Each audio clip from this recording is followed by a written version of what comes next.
Hello, good afternoon, everybody. I'm so glad to be here. Now I'm going to present you the program that will inform and take you to know better about cultural side of the provinces in Indonesia. For this episode, I'll guide you to know better about Bali. As we know, Bali is known as the Islands of Gods. It is the most visited recreational place by tourists all over the world. Never sleep nightlife and the mystical place with a great art. And now I am going to take you to the other part of Bali. My name is Dimas Akira. Welcome to the 1001 Indonesia. Let's begin the trip.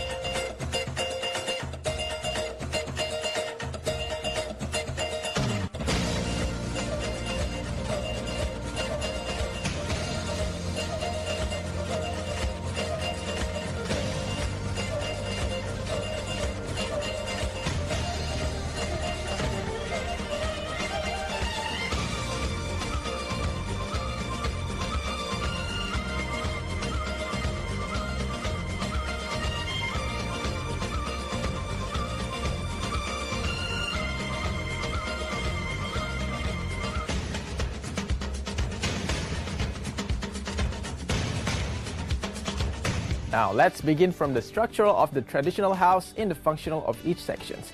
There are Balai Jinang, Balai Loji, Balai Paweregan, Kori Agung, Balai Wantilan, Balai Aling-Aling, and many other things will surprise you. The building is known as Balai Wantilan. It is commonly found all over Bali, and it is usually used to hold community gatherings called Pungkraman. This type of building can be found in every Balinese village and often used as the place to perform traditional Balinese dances, monthly meetings, and social gatherings. This building can be divided into three parts. These parts are the roof or the hat, the pillars or body, and the last part is the foundation. Buildings in Bali will generally follow this concept, referred to the Trihita Karana, which represents the harmony between humans and the gods. The Trihita Karana follows a specific architecture known as Wandagi, which uses measurements known as Lontar, Asta, Kosala, Kosali, which uses a number of steps between one building and another, all according to the stature of the family. The Balai Aling-Aling is mainly used as a barrier to keep out uninvited guests. Daily, it is used as a place for reading and writing the Veda, a Hindu religious scripture. It is well known that 97% of the population in Bali is Hindu. Anything associated to study is usually done at the Balai Aling-Aling. Balai Gede is a traditional building that has 12 pillars, each facing west. These pillars are called sake, and the main purpose of this building is the house of the parents. It is also to hold the Manusayatnya, also known as the Circle of Life ceremony. It is held on the first month of pregnancy and also at 7 months. The Weton is the name of the ceremony, which is held on the day the baby is born. The ceremonies of the Menekdaha, or first menstruation, and the Ngrajaswala, or the male puberty, are also held in this building. Essentially, all ceremonies that relate to the human body is done in this particular building, from the birth of a baby to the death of someone in the family. It is all prepared and conducted here. The Balai Dau is located on the west side of the yard. This building is used as the home for the unmarried son of the family. It is also the place where the creation of traditional Balinese art is made. Balai Loji functioned as a place for rest of the guests when a ceremony was held, so they do not interfere with other families. Balai Paweregan is a kitchen in Bali which is used for cooking activities. A traditional cooking with firewood. There are usually 3 pots above the stove, so it's practical to cook. This balay is intended as a place to dine for Balinese family. Balai Jina, or the rice granary, is usually located on the top floor to save the rice crop. The gate above is to store rice.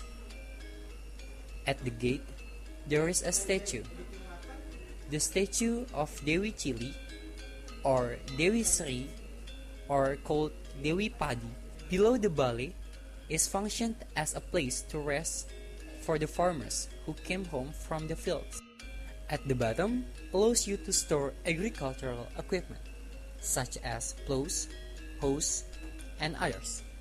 Before we enter the Jeroan, we will be barriered by the 3 gates. The middle one is named Kori Agung. The Kori Agung is functioned as a door to distinguished guests and the access door to a procession of a religious ceremony. In front of the Kori Agung, there are 2 statues taken from the Ramayana story. To the right is a statue of Rama as a symbol of wisdom, and the left is a statue of Lakshmana as the swift symbol, so that every person who came through the door should be greeted with a warm-hearted and wise. The monk's statue, which is on top, is called Kalabuma as a fertility symbol. His philosophy tells that anyone who applies on time on the appointments he made will always be successful and prosperous.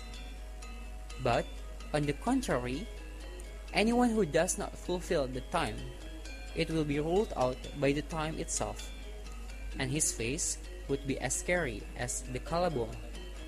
In addition, to the right and left are the Bebetelan, which functioned as the access door for family members and also for the common visitor. In every Balinese home, you will find what is called Sangga Pangijun, which is used for a place to put offerings to Gede Pangadangan, also known as the offering before the commencement of daily activities.